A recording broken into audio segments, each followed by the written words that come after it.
그날 이른 아침 부산의 하늘은 평소보다 무거워 보였다. 바람이 우울하게 불면서 여름의 무더위를 어느 정도 씻어냈지만 고요한 공기에는 쓰라린 추위가 다시 찾아왔습니다. 어젯밤의 잔잔한 뼈 숨결에 나뭇가지에 나뭇잎이 살짝 흔들렸다. 빌라 창가에는 베트남에서 가장 비밀스러운 억만장자로 알려진 남자 동현이 멍하니 넓은 마당을 바라보고 있다. 그의 눈은 멀리 떨어져 있었고 생각으로 무거웠습니다. 마치 호화로운 삶의 화려함은 그에게 닿을 수 없는 것처럼 보였습니다. 지금 그의 마음속의 침묵은 정확히 아는 사람이 없다.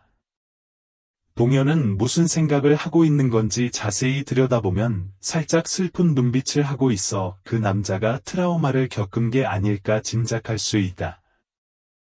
그의 인생 전체는 노력과 성공의 이야기이며 그 성공은 많은 손실과 맞바꾸었습니다.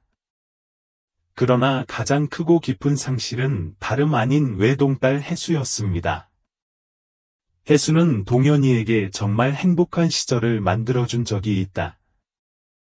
그 소녀는 그의 마음속에 있는 작고 따뜻한 태양 같았고 그의 모든 슬픔을 씻어줄 수 있었고 그는 항상 혼자가 아닐 것이라고 생각하게 만들었습니다. 그런데 그 작은 태양은 너무 빨리 사라졌어요. 혜수가 세상을 떠난 날, 저택 전체가 암울한 분위기에 휩싸였다. 주변 사람들은 여전히 동현이 작업을 계속하는 모습을 지켜봤다. 그들은 그를 강철의 사나이라고 칭찬했고, 그를 보면서 강한 정신을 보았습니다. 그 강철 같은 남자 안에는 고통으로 가득 찬 마음이 있다는 것을 아는 사람은 많지 않습니다. 그러다가 과거가 점차 조용해지면서 동현은 외로움을 잊기 위해 화려한 권력의 껍질 속에서 살아가며 점점 더 차갑고 폐쇄적으로 변해갔다. 그날 아침, 그는 나가기로 결정했습니다. 어느 조수도 그의 목적을 이해하지 못했고 누구도 감히 묻지 못했습니다. 동현은 직접 차를 몰고 별장을 나와 아직 사람이 많지 않은 거리를 누비고 다녔다. 주말마다 이른 아침 부산의 거리에는 이루 말할 수 없는 온화함이 있다. 순수한 햇빛이 나뭇잎을 관통하고 사람들의 흐름이 드물다. 동현은 꽤 한적한 골목으로 들어가 별도의 묘지 앞에 차를 세웠다.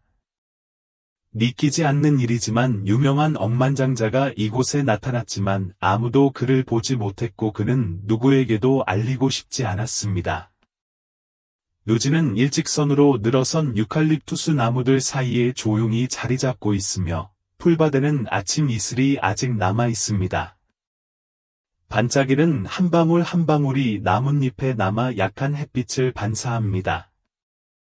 차에서 내린 동현의 손에는 백년 꽃다발이 들려 있었다. 그 꽃은 그의 고급스러운 지위와는 전혀 대조적으로 소박하고 소박했지만 혜수가 살아있을 때 가장 사랑했던 꽃이었다.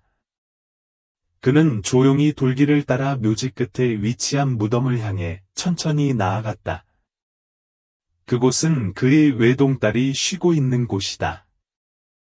그 무덤 위에는 혜수의 초상화가 수줍게 웃고 있었다.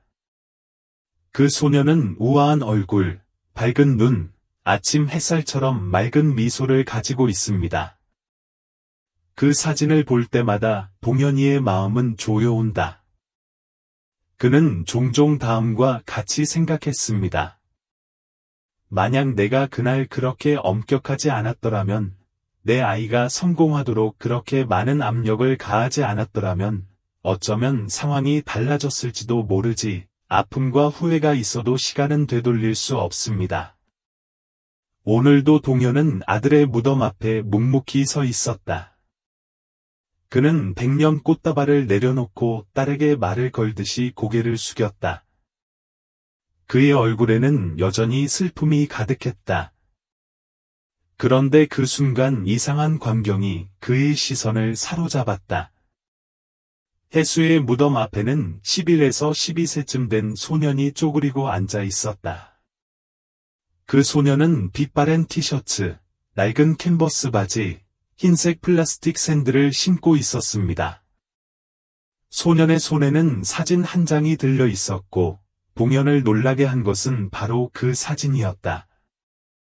바로 혜수의 사진입니다. 소녀는 사진을 가슴에 끌어안고 방금 울었다는 듯 눈시울이 붉어졌다. 그 모습을 본 동현의 심장이 세게 뛰었다. 척추에 충격이 흘렀고 갑자기 그는 아무 생각 없이 불쑥 말했다. 야, 너, 내 딸 사진 어디서 났어? 소녀는 놀라서 고개를 들었다. 눈은 작은 동물이 궁지에 몰린 것처럼 젖어 있었다. 그는 즉시 일어서서 당황하여 몇 걸음 뒤로 물러났습니다. 소년과 마주한 순간, 동현은 문득 익숙한 것을 보았다. 소년의 검은 눈은 어린 시절 혜수의 눈과 꼭 닮은 순수한 모습을 담고 있다.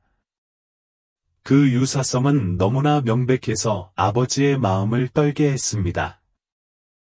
그러나 소년은 더 이상 물어볼 시간도 없이 사진을 주머니에 넣고 갑자기 돌아서서 비석들을 헤치고 나무 뒤로 사라졌습니다. 동현은 그만해 라고 외쳤다. 그러나 그의 다리는 따라갈 수 없었다. 그는 몇 초 동안 숨을 헐떡였고 충격이 그를 압도했습니다.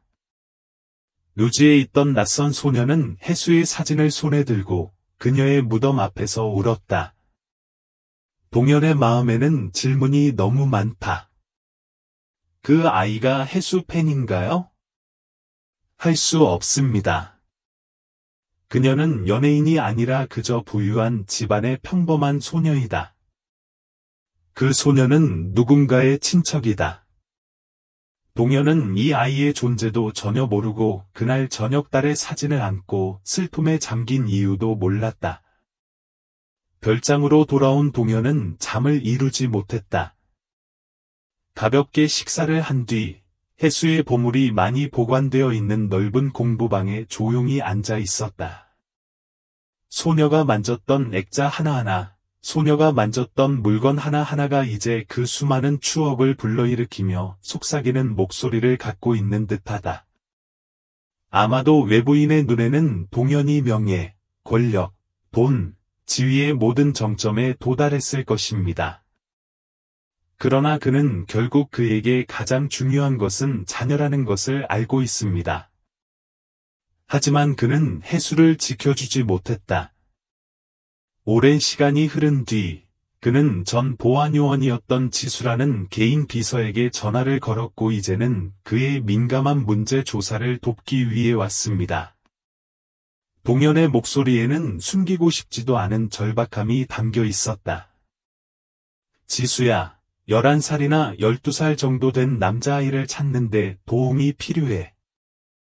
오늘 그 아이가 사진을 들고 내 딸의 무덤에 나타났어. 그 아이가 누구인지, 어디에 사는지 알아야 해. 지수는 조금 머뭇거렸지만 그래도 네, 최선을 다하겠습니다. 라고 단호하게 대답했다. 그날 밤, 동현은 불안했다. 발작적인 잠 속에 혜수의 기억과 악몽이 얽혀 있다. 딸의 사진을 들고 있는 소년의 모습은 그를 긴장시키고 불안하게 만들었다. 그 느낌은 뭔가 중요한 것이 곧 드러날 것이라는 신호, 그가 예상하지 못했던 진실인 것 같다. 그는 진정하려고 노력했지만 이 이상한 만남이 결코 우연이 아니라는 것을 마음속으로는 이해했습니다. 보름달이 뜬 지 3일 후, 지수는 서류 뭉치를 가지고 정보를 가지고 돌아왔습니다. 그는 심각하게 그것을 동현 앞에 내밀었다. 선생님, 단서를 좀 찾았습니다. 남자 이름은 태양이에요. 롱안 출신이고, 교회 노동자 기숙사에 임시로 살고 있어요. 남자 아이 엄마는 의류 제조업을 하고 있고, 수입도 불안정해요. 도시로 이사 온 지 1년 정도 됐어요. 그 말을 들은 동현은 여전히 딸과는 아무 상관이 없다고 느꼈다. 왜냐하면 혜수는 롱안의 어떤 지인에 대해서도 이야기해 본 적이 없었기 때문이다. 지수는 특이한 점은 아이가 토요일이나 일요일에 묘지에 자주 간다는 점이다. 그때마다 말씀하신 것과 똑같은 사진을 들고 다닌다. 이웃에 따르면 아이는 매우 조용하고 누구와도 거의 놀지 않고 공부에만 집중한다고 한다. 가끔 자전거를 타고 모르는 곳으로 가기도 한다고 말했다. 동현은 눈살을 찌푸렸다. 엄마는 어때요? 뭔가 의심스러운 게 있나요? 지수는 잠시 머뭇거리다가 폴더에서 사진 한 장을 꺼냈다. 이 사진입니다. 제가 조사한 바에 따르면 이름은 봄이이고 35세 정도입니다.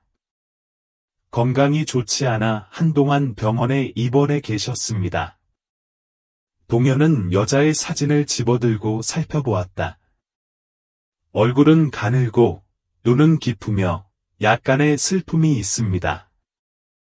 BA 셔츠는 심플하면서도 고급스러워 보입니다. 이상하게도 어딘가에서 그 여자를 만난 것 같은 느낌이 들었지만 기억이 잘 나지 않았다. 하지만 지금 가장 중요한 것은 여전히 꼬마 태양의 이야기다. 왜 혜수와 인연이 있는 걸까요? 소녀는 왜 항상 혜수 사진을 가지고 다니는 걸까요? 본능은 동현에게 직접 소년을 만나러 가자고 말했다. 그날 오후 그는 일찍 퇴근해 지수가 지시한 부산 외곽의 허름한 모텔로 차를 몰았다. 지붕 위에 지어진 4층짜리 하숙집으로 통로가 좁아 두 사람이 서로를 피하기 어려울 정도였다. 당당한 억만장자가 고급차에서 내려오는 이미지와는 맞지 않았지만 동현은 개의치 않았다. 그는 단지 진실을 알고 싶었을 뿐입니다. 몇 가지 초기 경험과 방향을 통해 동현은 모자의 아파트를 빠르게 찾았습니다. 문 앞에는 시든 덩굴이 한 벌 놓여 있고 구석에는 낡은 샌들 몇 켤레가 놓여 있습니다. 문을 두드릴까 말까 고민하던 중 안에서 갑자기 목소리가 들렸다. 그는 조금 물러서서 벽 뒤에 숨어 귀를 기울였습니다. 한 여자의 목소리는 약했다. 태양야, 또 거기 가니? 엄마가 너무 멀리 가지 말라고 했어. 소녀는 구구했지만 뱀 같은 목소리를 냈다. 엄마, 그냥 엄마를 만나고 싶어요. 사진 속에서 엄마가 정말 나와 이야기하고 싶어 하는 것처럼 웃고 있는 것 같아요. 그 소녀는 엄마가 자신을 꾸짖을까 두려워서 침묵을 지켰다가 재빨리 이렇게 말했습니다. 다음에는 조심하겠다고 약속해요. 화내지 마세요, 엄마. 갑자기 동현의 심장이 쿵쾅거리기 시작했다. 그 말은 참으로 어처구니가 없습니다. 그냥 지나가는 사람이었다면 그 소녀는 왜 그렇게 진지했을까?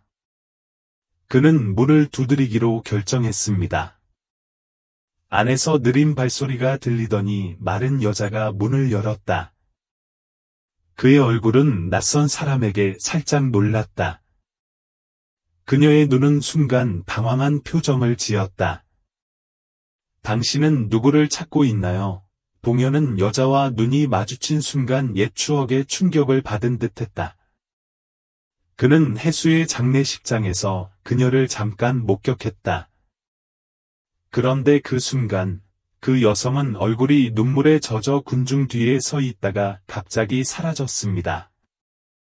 그는 방문한 친구라고 생각했지만 여기서 다시 만날 것이라고는 생각하지 않았습니다. 여자의 추가 질문도 기다리지 않고 동현은 목을 가다듬었다. 혜수의 아버지 동현입니다. 태양이라는 남자를 만나러 왔어요. 제 딸 사진을 들고 계시나요? 혜수라는 이름을 들은 여자는 당황하며 뒤로 물러섰다. 그 순간 그녀의 뒤에서 조심스러운 표정을 짓고 있는 소년이 나타났다. 저번에 묘지에 있던 그 소년이었습니다.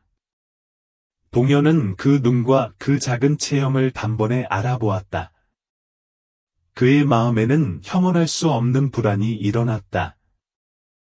소년은 엄마의 손을 잡고 조용히 속삭였다. 엄마 무덤에서 만난 사람이에요. 엄마. 보미는 상황을 이해한 듯 입술을 깨물며 쉰 목소리로 동현 씨, 여기 왜 오셨어요? 라고 말했다. 잠시의 침묵. 동현은 막 바느질을 마친 천들이 쌓여있는 비좁은 방을 둘러보았다. 벽 한 구석에서 낡은 선풍기가 싸구려 소리를 낸다. 뜨거운 공간. 그리고 그는 가늘지만 확고한 모습으로 소년을 바라보았다. 그는 자신을 진정시키려는 듯 깊은 숨을 쉬었다. 당신이 왜 내 딸의 사진을 가지고 있는지 알고 싶습니다. 얼마 전부터 그 생각이 멈출 수 없었습니다. 보미는 망설였다. 그녀는 시선을 피하는 듯했지만 결국 동현에게 문을 활짝 열어준 채 조용히 안으로 들어갔다. 그는 들어갔다. 모든 감각이 깨어나는 것 같다. 이곳은 그의 호화로운 세계와는 전혀 다른 너무 질서정연하고 답답한 곳이었다. 어린 태양은 엄마 뒤에 서서 호기심 반, 경계 반 눈으로 동현을 바라보고 있었다. 보미는 낡은 나무 의자에 앉았고 동현에게도 앉으라고 손짓했다. 분위기가 무거웠어요. 동현은 벽에 붙어있는 사진을 힐끗 바라보았다. 그중 대부분은 소년과 엄마의 사진이었다. 다른 남자의 사진은 없습니다. 그리고는 다시 보미에게 시선을 돌리며 부드럽게 말했다. 당신이 내 딸과 어떤 관계인지 설명해 주세요. 몇 초가 지나도 보미는 아무런 반응이 없었다. 태양은 어머니 옆에 서서 당황하며 외면했다. 마침내 보미는 눈물을 참는 듯 작고 목쉰 목소리로 말했다. 혜수야, 그녀는 한때 우리 엄마와 나를 구해줬어. 나는 그녀를 은인으로 여겼으나 내가 보답하기도 전에 그녀는 떠났다. 그렇게 말하자 그녀의 눈시울이 붉어지기 시작했다. 동현은 깜짝 놀라 말했다. 혜수는 자신과 어머니를 구한 적이 있다. 그토록 불쌍한 여자와 관련된 어떤 것도 몰랐기 때문에 그 놀라움은 이해할 만했습니다. 보미는 고개를 끄덕이며 이야기를 했다. 그녀는 원래 롱안 출신으로 어려운 삶을 살았으며 홀로 아이들을 키웠습니다. 어느 날 어린 태양은 댕기열이 심해 위독한 상태로 병원에 입원했지만 병원비를 낼 돈이 부족했습니다. 당시 혜수 역시 우연히 자선활동을 하러 병원에 가게 됐다. 혜수는 모녀가 경제적으로 어려운 모습을 지켜보며 병원비를 모두 자비로 갚았고 태양이 병원에 있는 동안 보미가 먹을 것과 마실 것을 친절히 찾아와 챙겨줬다. 그 도움은 비참한 가운데서 기적과 같았습니다. 보미는 목이 메었다. 어디 가서 감사해야 하느냐고 물었더니 선을 행하는 것이 옳은 일이니 너무 걱정하지 말라고만 하더군요. 그래서 태양의 건강이 위독한 상태여서 더 이상 물어볼 시간이 없었습니다. 나중에 나는 그녀가 유명한 억만장자의 딸인 부유한 부인이라는 것을 알게 되었습니다. 얼마 지나지 않아 그녀가 세상을 떠났다는 소식을 들었습니다. 나는 너무나 충격을 받았고 마치 큰 은인을 잃은 것 같은 느낌이 들었습니다.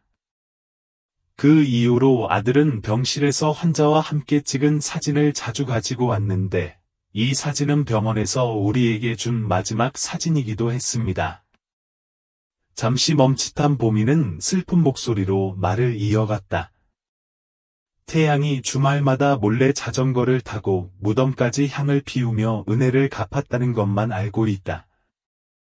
나는 또한 그녀에게 멀리 가지 말라고, 더 이상 거기에 가지 말라고 여러 번 충고했습니다. 왜냐하면 그녀의 부유한 가족은 아마도 나 같은 그녀의 가난한 어머니와 아무 관계도 맺고 싶지 않았기 때문입니다. 하지만 내 아들은 자신이 우리에게 잘했다고 주장했는데 어떻게 잊을 수 있겠습니까? 나 또한 참을 수가 없었다. 그 이야기를 듣고 동현은 깜짝 놀랐다. 알고 보니 그의 해수는 말년에도 가족들 모르게 조용히 선행을 하고 있었던 것으로 드러났다. 그는 그의 어린 딸에 대해 아무것도 이해하지 못했습니다. 그의 마음에는 후회가 가득 찼다. 동현은 소년을 바라보며 말했다. 완전 와주셔서 감사합니다. 태양은 가만히 서서 어머니의 손을 꼭 잡았다. 그제서야 그는 낮은 목소리로 이렇게 말했습니다. 걱정 끼쳐드려서 미안하지만 정말 착한 사람인 것 같아요. 감사한 마음을 잊을 수 없습니다. 나는 돈도 별로 없고 다른 방법으로 갚을 방법도 모르기 때문에 그것밖에 할 수 없다. 그 순간 동현은 소년의 눈에서 평생 좀처럼 볼 수 없었던 소박한 진심을 보았다. 완전히 가짜, 머리부터 발끝까지 경쟁합니다. 이 소년은 인간의 사랑이 담긴 단순한 하늘입니다. 그리고 그의 가슴을 뭉클하게 만든 것은 그 맑은 눈빛 속에 살짝 비치는 해수의 모습이었다. 이 소년은 비록 친척은 아니지만 해수를 너무나 사랑합니다. 그렇게 생각한 동현은 태양을 안아주고 싶었지만 부끄러움에 숨이 막힐 지경이었다. 몇 분간 침묵이 흐른 뒤 그는 천천히 물었다. 지금 모녀 현장은 어떤가요? 보미는 슬프게도 이렇게 대답했다. 저도 건강이 좋지 않아 예전 직장을 그만두고 지금은 집에서 의류 가공을 받고 있습니다. 하지만 이곳의 숙소는 안정적이지 않고 임대료가 지속적으로 오르고 있습니다. 우리 엄마와 나는 얼마나 오래 버틸 수 있을지 모르겠습니다. 동현은 소년을 바라보며 말했다. 당신은 어때요? 당신은 몇 학년입니까? 태양은 조용히 대답했다. 네, 저는 5학년이고 곧 B학년으로 진학할 예정입니다.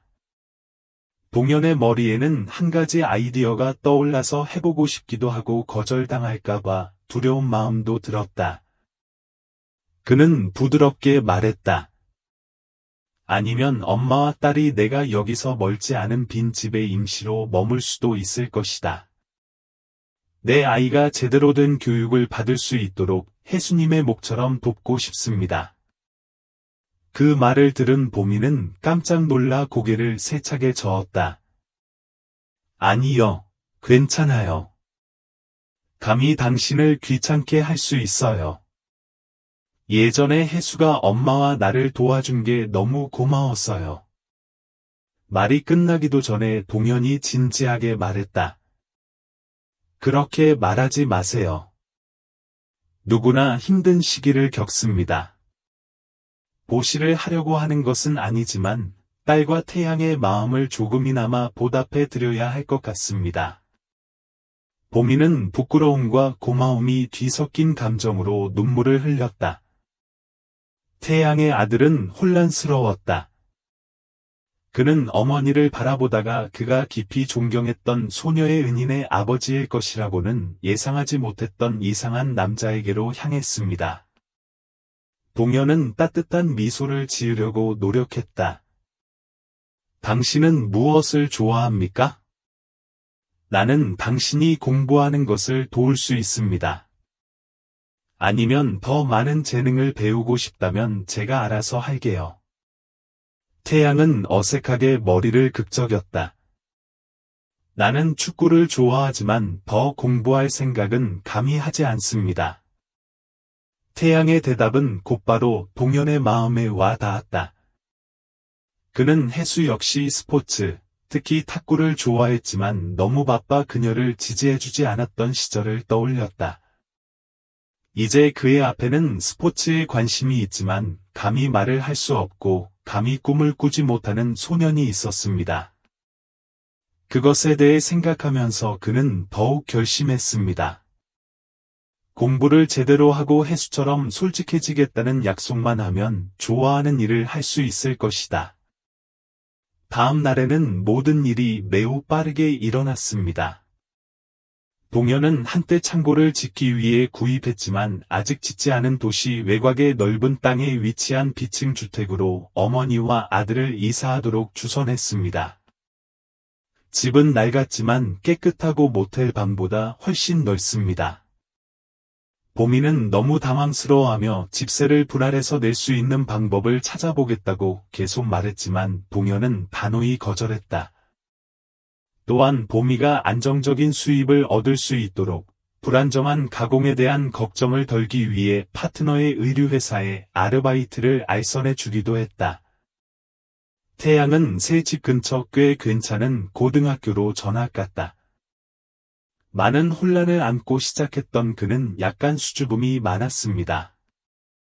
이렇게 넓은 학교에서 공부해 본 적이 없어서 저렴했지만 동현은 조수인 지수에게 들러서 자신을 격려하고 책과 학용품을 사러 데려가라고 자주 말했다.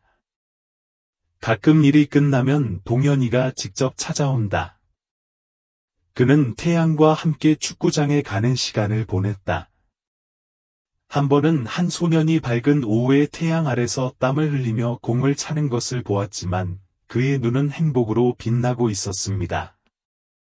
갑자기 이 모습이 너무 아름다워서 해수가 학교에 탁구 경기를 보러 가자고 애원했는데 그가 결석했던 순간이 생각난다는 생각이 들었다.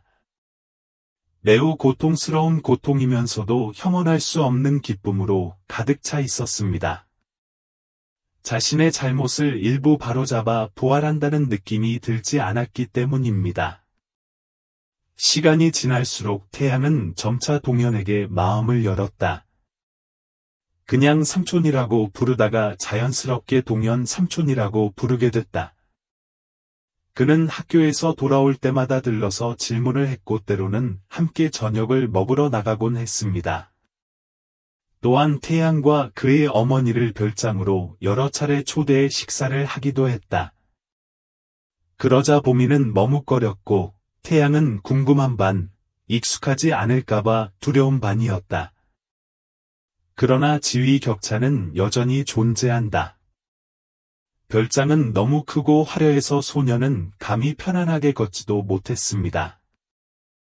그래서 동현은 가끔 집에 찾아와 알뜰하면서도 따뜻한 식사를 하곤 한다. 그 소박한 분위기 속에서 그는 소년과 엄마의 미소를 보고 그들이 일상에 대해 이야기하는 것을 들으며 때로는 행복이 값비싼 물건에 있지 않다는 것을 깨달았다. 어느 날 태양이 학교가 끝나기를 기다리다가 보미의 집에 가던 그는 우연히 탁자 한 구석에 놓인 낡은 일기장을 발견하게 된다. 그 시각 보미는 마당에서 빨래를 하고 있었다. 그런 다음 그는 사생활 보호를 위해 그 책을 읽지 않기로 결정했습니다. 그런데 노트에서 튀어나온 종이 한 장이 그의 눈길을 사로잡았다. 구겨진 종이에는 폐암 초기 치료비라는 문구와 함께 거액의 금액이 적혀 있었다. 알고 보니 보미는 자신의 말처럼 가벼운 질병이 아닌 심각한 질병을 앓고 있는 것으로 알려졌다. 동현의 마음이 급해졌다. 왜 계속 기침을 하고 얼굴이 항상 창백한지 이해가 되었지만 보미는 문제가 생길까봐 누구에게도 알리고 싶지 않고 모든 것을 숨겼습니다. 그날 태양이 돌아오자 생각에 잠긴 동현이 보였다. 그는 동현 삼촌, 오늘 축구 연습 잘했어요.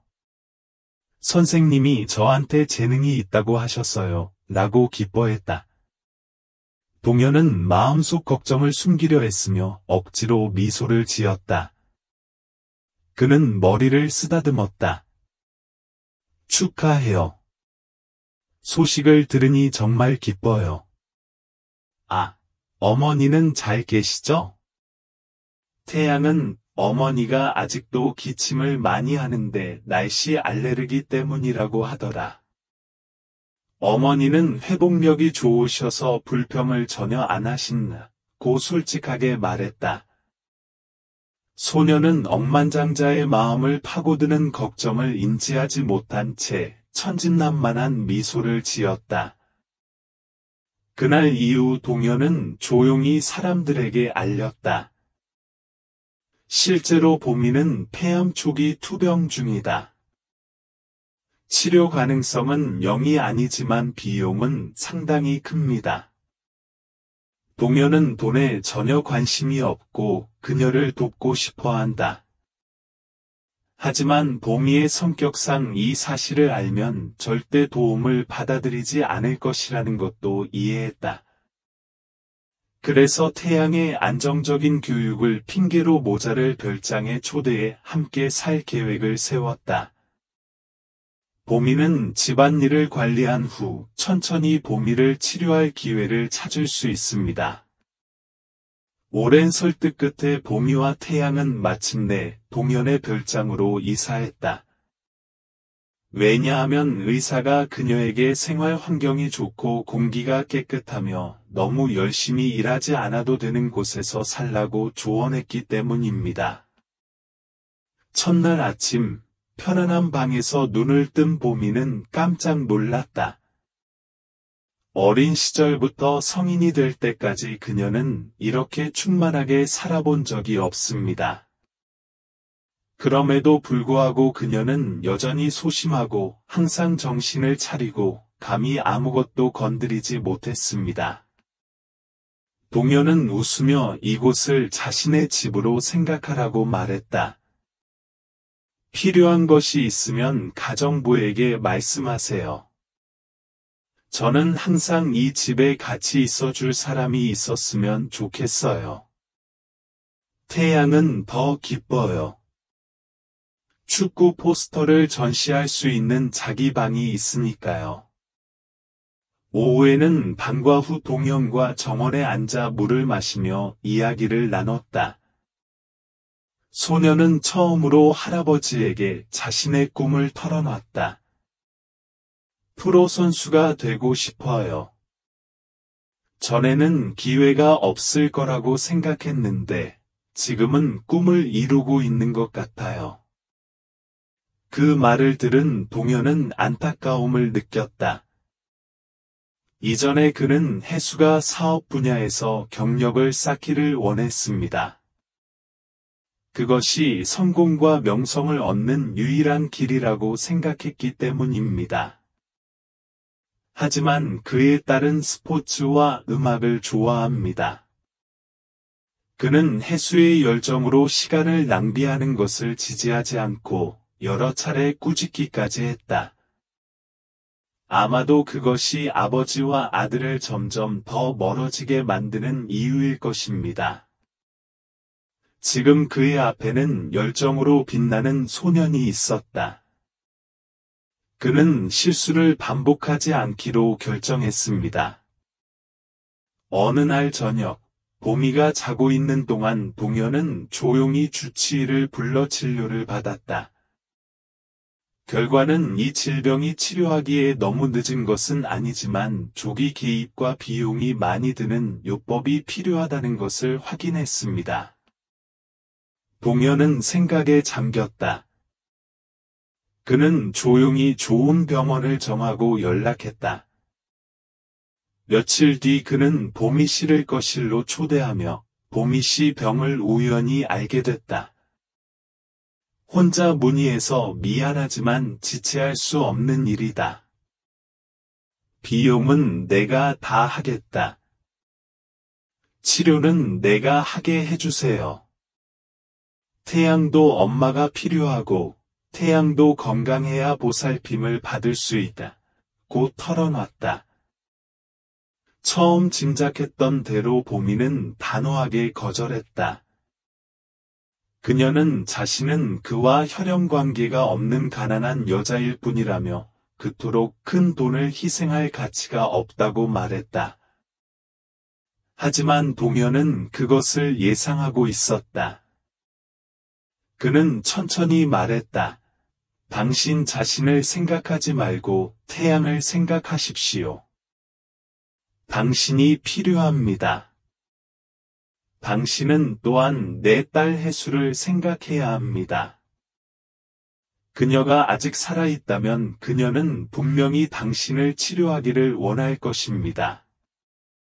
마지막 문장이 보미를 울렸다. 해수를 언급하니 마음속 깊은 추억이 뭉클해진다. 많은 고통 끝에 그녀는 고개를 끄덕였습니다. 저는 감사합니다. 저는 그녀에게 빚을 졌습니다. 저는 당신에게 결코 갚을 수 없는 은혜를 입었습니다. 그리하여 힘든 치료 단계가 시작되었습니다. 보미는 항암 치료를 받으며 병원을 자주 드나든다. 그녀는 피곤해요.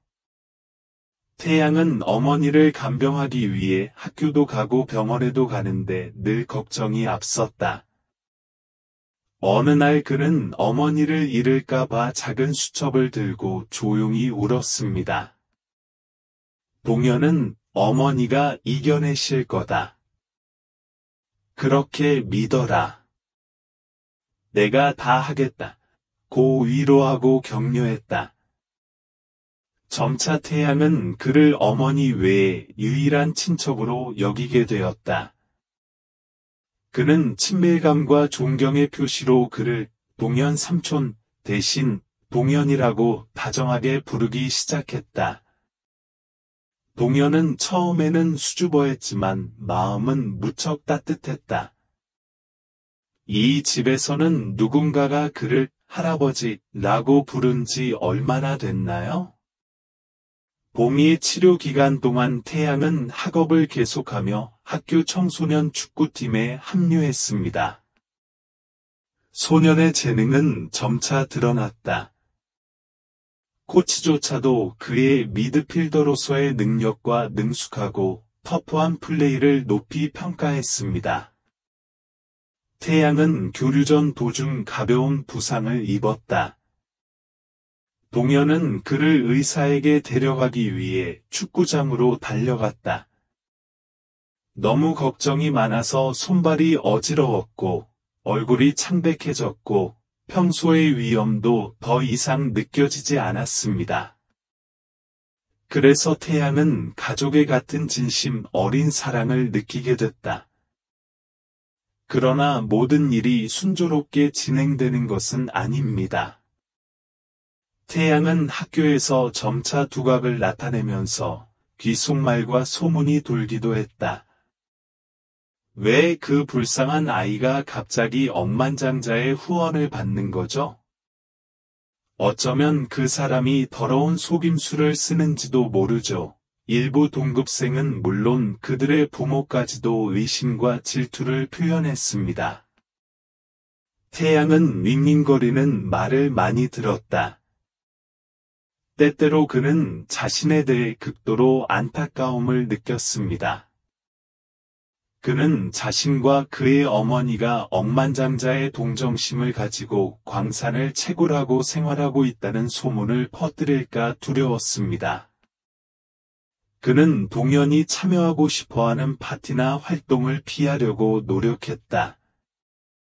갑자기 할아버지와 거리가 다시 벌어지면서 동현은 무슨 일이 일어났는지 이해하지 못하고 혼란스러워졌다. 어느 날, 태양은 학교가 끝나고 평소보다 일찍 집에 돌아왔다.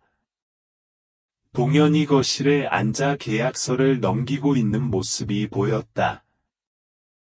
그의 얼굴은 피곤하고 수척해 보였다. 태양은 중얼거리며 자신의 방으로 돌아가려 했으나 동현이 다시 전화를 걸어 태양야, 잠깐 여기로 들어올 수 있니? 라고 말했다. 소녀는 조심스럽게 앞으로 나아갔다. 동현은 종이 뭉치를 접으며 최근에 할 말 없었나요? 저를 자주 피하시는 것 같아요. 라고 다정하게 말했다. 태양은 고개를 숙인 채 잠시 머뭇거리다가 눈물을 터뜨리는 듯 말했다.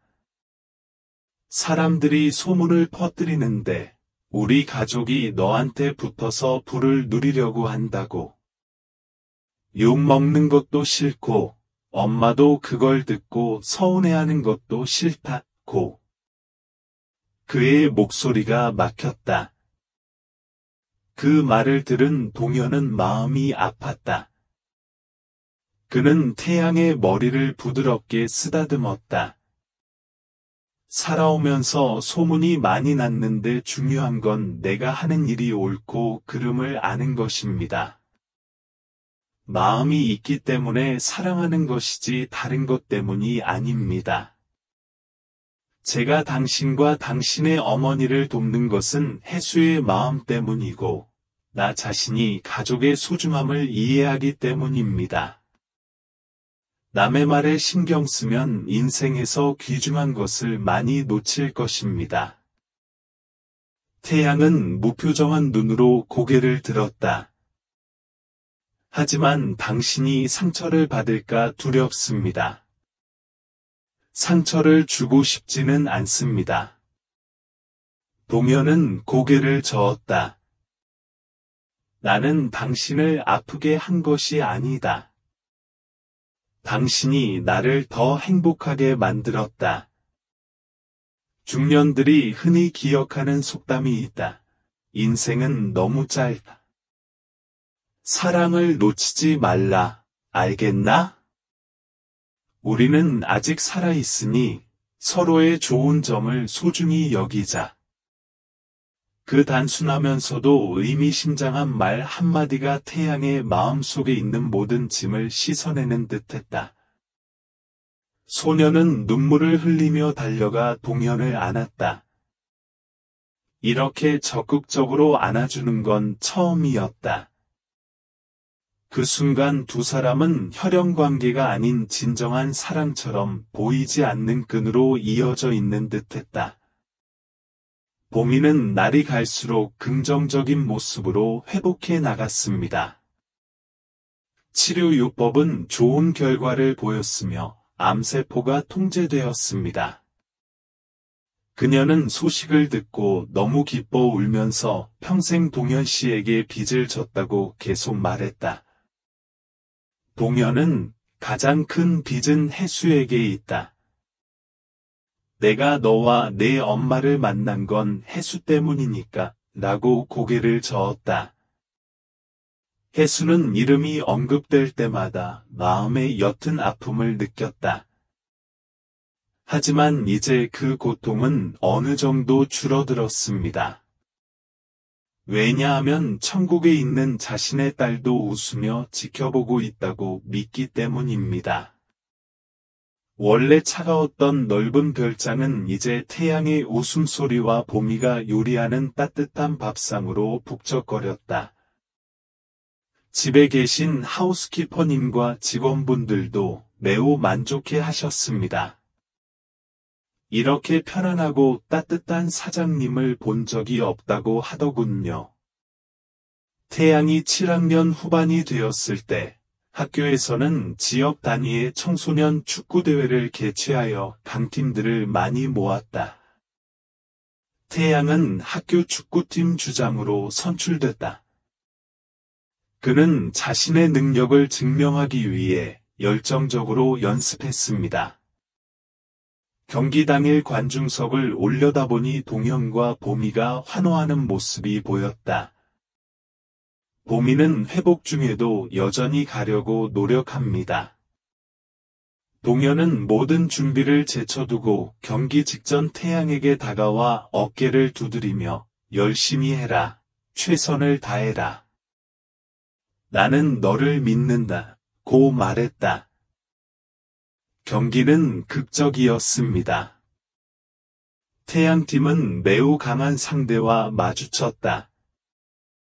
태양은 중앙 미드필더 위치에서 공을 원활하게 조율하며 활약한다. 그의 상황 판단력과 불타오르는 패기는 보는 이들의 감탄을 자아냈다. 그러나 후반전 1에서 1 동점이던 태양은 상대 선수와의 강한 충돌로 다리 부상을 당했다. 관중석에 있던 모두가 걱정의 비명을 질렀다. 동현은 창백한 얼굴로 일어섰다. 서둘러 마당으로 내려가 응급실로 데려가고 싶었지만 태양은 괜찮다는 신호를 단호하게 내보냈다. 그는 고통에 몸을 움츠리며 일어섰지만 그의 눈은 계속 플레이하겠다는 결의로 가득 차 있었습니다. 경기 막판 태양에게 마무리 기회가 찾아왔다. 그는 화려한 장거리 슛을 날렸고 공은 골문 안으로 날아가 상대를 놀라게 했다. 태양팀이 2대1로 승리하며 우승 트로피를 차지했다. 현장 전체가 환호성을 터뜨렸고 팀원들은 태양을 안기 위해 달려갔다. 관중석에서 동현은 갑자기 눈물을 흘렸다. 그것은 승리의 기쁨의 눈물일 뿐만 아니라 딸을 잃은 아버지가 이제 해수의 미묘한 영혼을 품고 있는 듯 강인한 아이를 목격한 아버지의 눈물이기도 했다. 소년이 트로피를 받자 동현은 재빨리 자리에서 내려와 태양을 껴안으며 정말 잘한다 고 말했다. 그는 떨리는 목소리로 말했다. 태양은 이마에 흐르는 땀을 닦으며 환하게 웃었다. 혜수 씨에게 보여주고 싶어요. 자랑스러워해 주셨으면 좋겠어요. 그 말을 들은 동현은 가슴이 아팠고 머리를 쓰다듬으며 정말 자랑스러워하시네요 라고 부드럽게 답했다. 이후 봄이도 다가와 두 사람을 꼭 껴안았다. 주변 사람들은 너무나 기뻐서 그 장면을 바라보았고 일부는 감동하여 눈물을 흘렸습니다. 그들은 진정한 사랑은 피로 맺어질 필요가 없다는 것을 깨닫습니다. 시간이 빨리 지나갑니다. 태양은 8학년을 거쳐 9학년까지 갔다. 동현은 계속해서 그를 위해 최고의 조건을 만들어줬다. 선생님도 친구들도 태양이 축구에 천부적인 재능이 있다는 걸 알아요. 그는 또한 청소년 훈련센터의 초대를 받아 시험해 보았습니다. 게다가 태양 역시 교양 공부를 게을리하지 않았다. 동현 덕분에 경제적 능력은 더 이상 걱정되지 않지만 소녀는 자신을 믿어준 사람들을 실망시키지 않기 위해 공부와 축구 모두에 많은 노력을 기울여야 한다고 스스로에게 가끔 말했다. 집에서도 봄이가 더 건강해졌어요.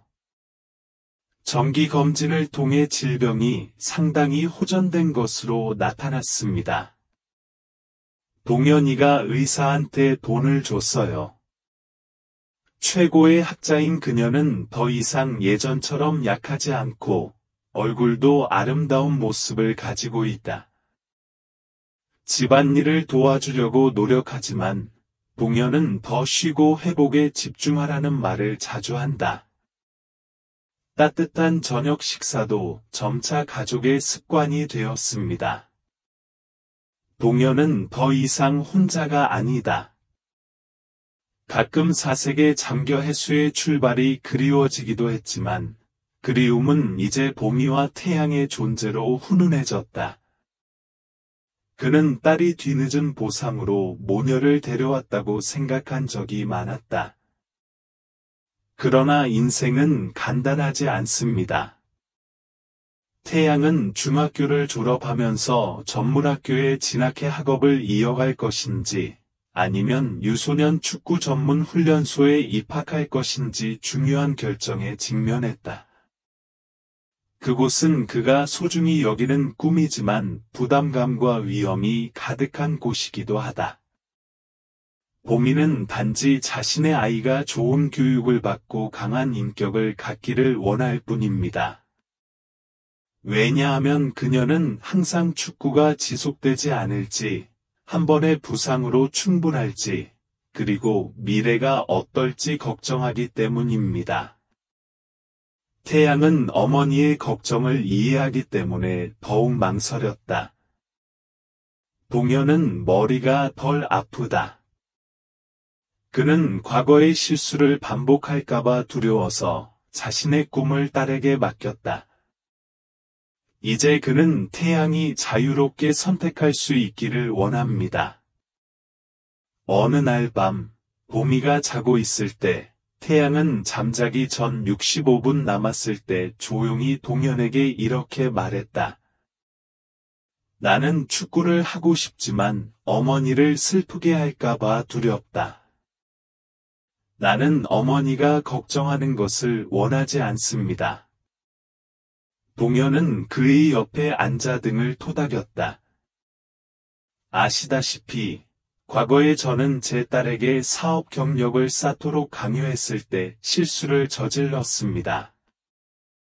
혜수는 자신의 열정을 쫓지 못해 슬프고 좌절하며 산다. 그러다 무슨 일이 있었는지 영원히 후회합니다. 그는 한숨을 쉬었고 그의 눈은 슬프다. 후회하며 사는 모습을 보고 싶지 않습니다. 정말로 축구에 대한 열정이 있다면 저는 당신을 지지할 것입니다. 그 말을 들은 태양은 마음이 따뜻해졌지만 여전히 머뭇거렸다. 우리 어머니. 동현은 부드럽게 웃었다. 어머니께 진심을 보여주세요. 의존적이지 않고 충동적이지 않고 미래를 통제하고 있다는 것을 어머니에게 보여주세요. 당신의 힘이 충분하다고 판단되면 받아들이겠습니다.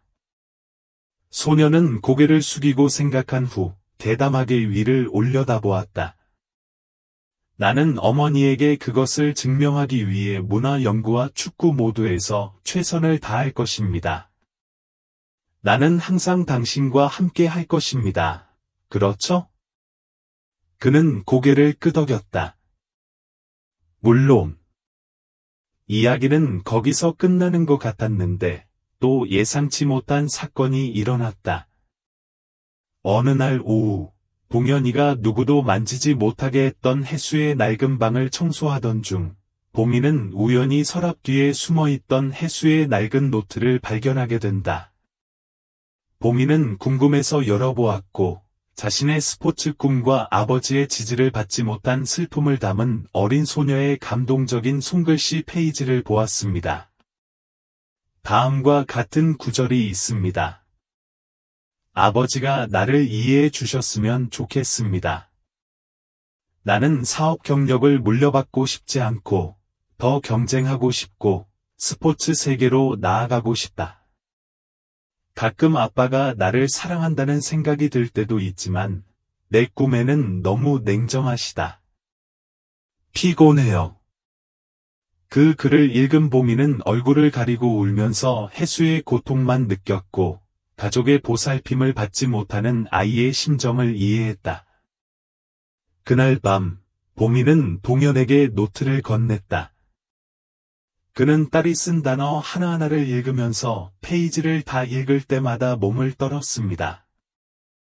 조용한 밤에 그는 어린아이처럼 울었다. 죄책감, 후회, 고통이 솟아올랐다. 혜수야, 미안해. 아빠는 정말 잘못했어요. 보미는 눈물을 흘리며 옆에 서 있었다. 갑자기 태양이 생각나고 아들의 축구에 대한 열정과 미래에 대한 생각이 떠오르더니 동현의 어깨에 손을 얹었다. 그의 딸은 시기적절한 지원을 받지 못했지만 태양은 여전히 우리가 믿기를 기다리고 있습니다. 그녀는 미소를 지으려고 노력했습니다. 나는 더 이상 그를 막지 않을 것입니다. 단지 그가 다칠까봐 걱정될 뿐이지만 아마도 내가 해야 할 일은 내 아들이 충분히 강하다고 믿는 것일 뿐입니다.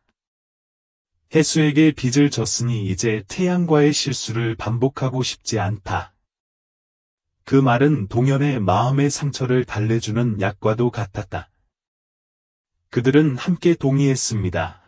보미는 태양의 축구 경력 추구를 지원하지만 문화를 충분히 공부해야 합니다. 동현은 재정적 지원을 약속했고 심각한 부상을 피하기 위해 좋은 의사들을 불러 아이를 관찰하게 했다. 태양은 이 소식을 듣고 기뻐하며 어머니와 동현을 끌어안고 눈물을 흘렸다. 엄마 고마워요. 저를 믿어주신 동현씨 고맙습니다. 나는 모두를 실망시키지 않을 것이다. 그때부터 빌라 생활은 더욱 바빠졌다. 태양은 낮에는 학교에 가고 저녁에는 축구 연습을 하고 주말에는 친선대회에도 참가한다. 그의 어머니는 시간을 내어 아이를 보러 마당에 나가려고 했습니다. 동현 역시 그를 응원하고 격려하기 위해 작품을 준비했다. 분위기는 따뜻하고 희망으로 가득 차 있습니다. 가끔 경기가 끝난 뒤 태양은 해수의 무덤에 꽃다발을 가져와 해수의 사진 앞에 놓기도 한다.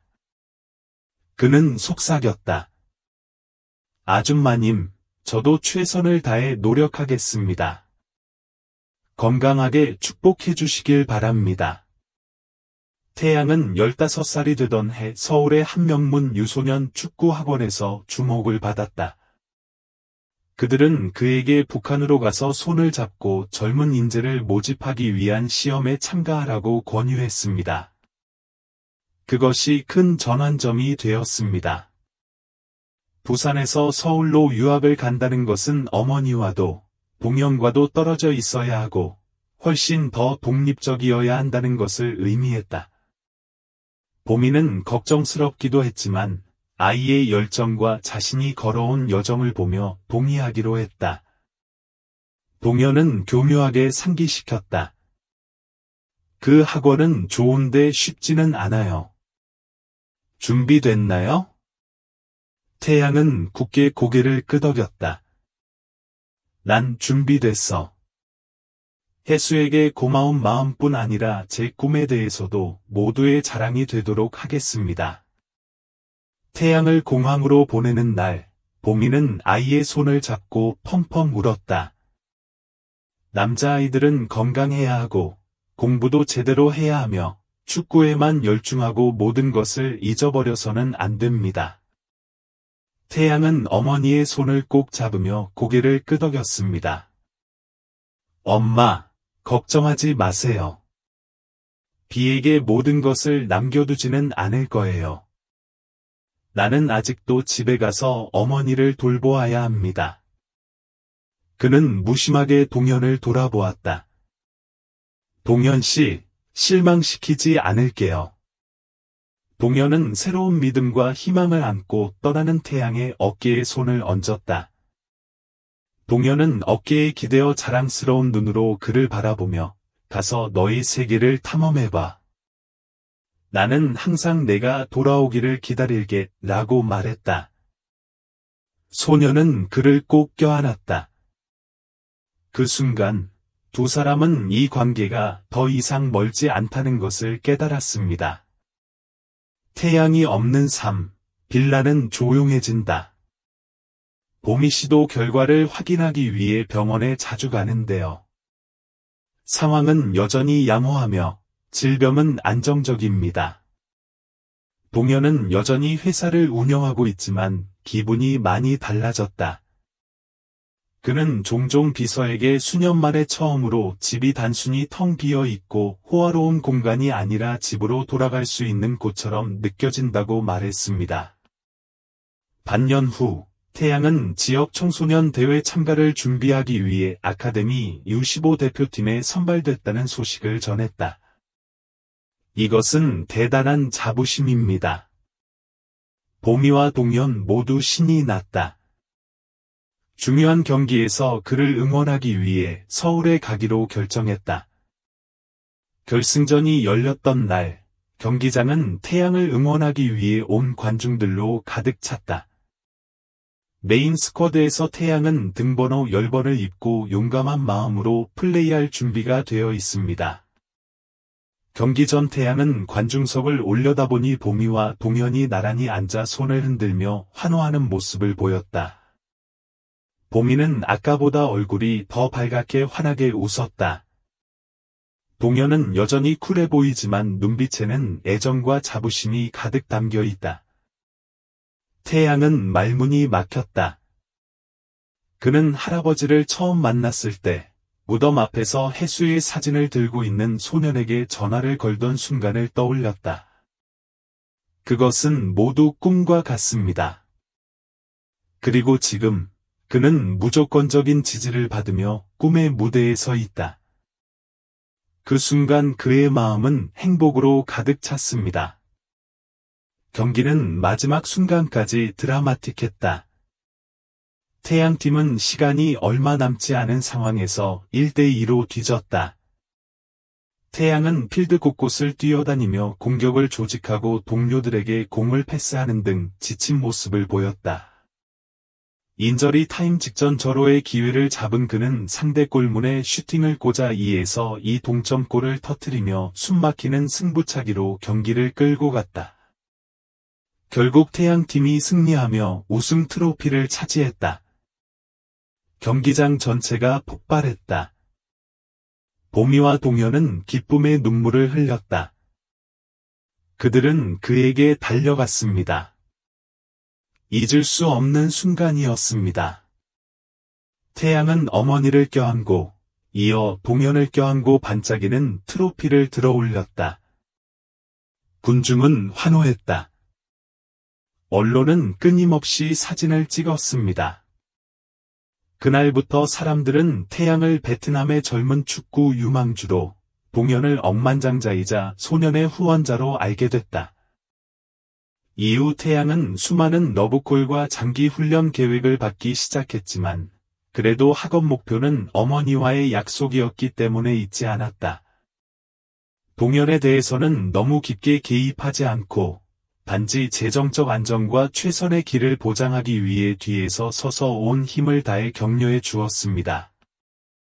그는 이 소년 속에 숨겨진 소녀의 따뜻함과 사랑을 보았고, 태양은 자신만의 방식으로 빛날 것이라고 믿었다.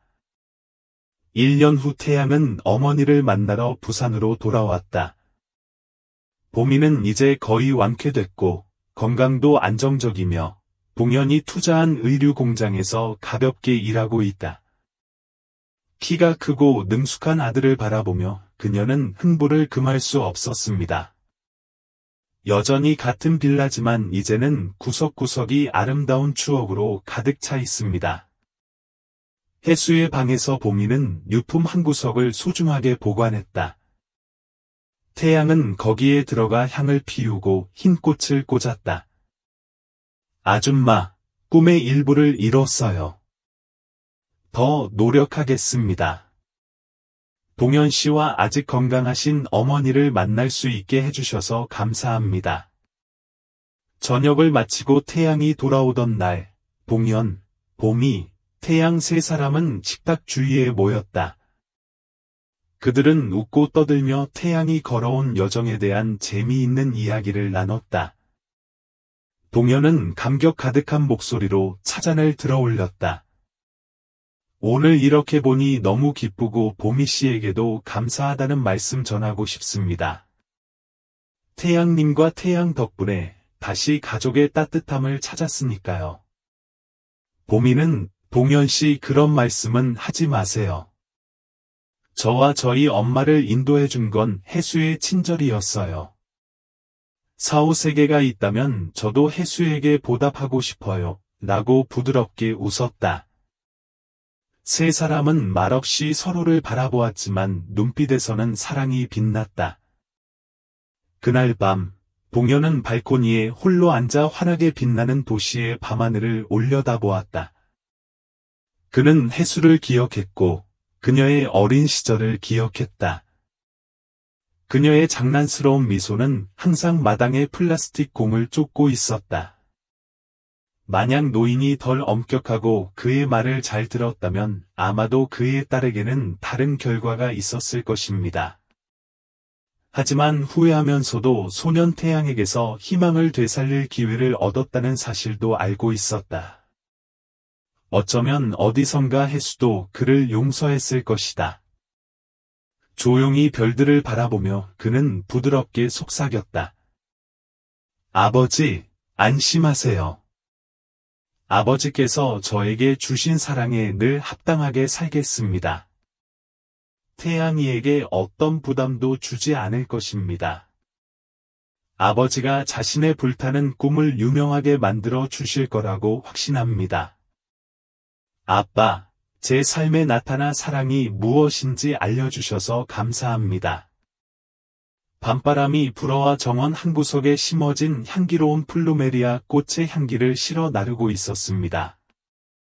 동현은 해수의 손이 허공 속에서 자신을 쓰다듬는 듯 눈을 감았다. 태양의 웃음소리가 아래층에서 울려 퍼졌고 일찍 자라고 권하는 보미의 목소리도 뒤섞였다. 그것은 동현이가 안타까운 아버지로 살아오면서 느꼈던 가장 따뜻하고 평화로운 소리였다. 모든 것이 화해를 찾은 것 같습니다.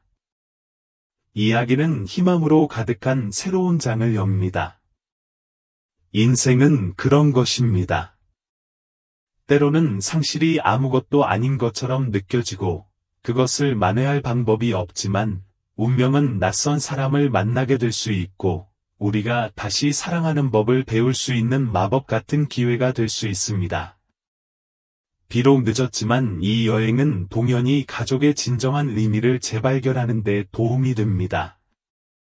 사람들은 때로 고통스러운 결말이 행복한 시작을 가져온다고 말합니다. 동현의 경우에는 그 어느 때보다 그렇습니다. 그리고 앞으로 태양의 이야기는 아직 많이 깁니다. 그는 앞으로도 축구의 꿈을 현실로 만들고 열정을 다해 해수가 뿌린 불굴의 의지와 감사의 정신을 널리 알리는 등 계속해서 노력할 예정이다. 씩씩한 엄마 보미는 이제 질병으로 걱정하던 시절이 지나고 당당하게 아이를 키우며 살 수 있게 됐다. 동현은 더 이상 모두의 눈에 차가운 억만장자가 아니다. 이제 그에 대해 이야기할 때 사람들은 딸의 사진을 들고 있는 불쌍한 소년의 이야기를 즉각 기억합니다. 그를 놀라게 하고 믿을 수 없는 운명의 실로 연결되어 있는 것으로 밝혀진 무작위로 보이는 생명을 구해야 한다는 것을 깨달았습니다. 마지막으로 지난 여정을 되돌아보면 우리는 이야기가 남기는 귀중한 교훈을 분명히 보게 됩니다. 첫째, 때로는 가난한 엄마와 아이의 병원비를 도와주는 해수처럼 작은 친절의 행동이 주는 사람과 받는 사람 모두를 구원하는 친절의 순환을 만들 수 있습니다. 둘째, 행복은 돈이나 권력에서 오는 것이 아니라 사랑하는 사람의 꿈을 듣는 순간부터 진정한 이해와 사랑에서 비롯됩니다. 셋째, 열정은 인도하는 불입니다. 어떤 장애물도 당신을 소멸시키지 마십시오. 인생은 매우 짧기 때문에 사랑과 꿈을 놓치지 마십시오. 결국 무조건적인 지지의 마음이 옆에 있는 한, 감사와 인내는 평범한 소년을 비범한 사람으로 만들 수 있습니다. 인생은 여전히 계속됩니다. 여전히 혼잡한 부산. 하지만 동현이 사는 별장은 우울함을 웃음으로 대신했다. 태양과 보미를 가족으로 받아들이기 위해 마음의 문이 열렸고 사랑하는 아버지가 마침내 제대로 사랑하는 법을 배우는 모습을 보며 해수의 영혼은 어딘가에서 웃고 있었다. 하늘의 별들은 후회와 용서, 그리고 늦었지만 사랑을 재발견하는 귀중한 여정의 이야기를 증거하며 여전히 반짝입니다.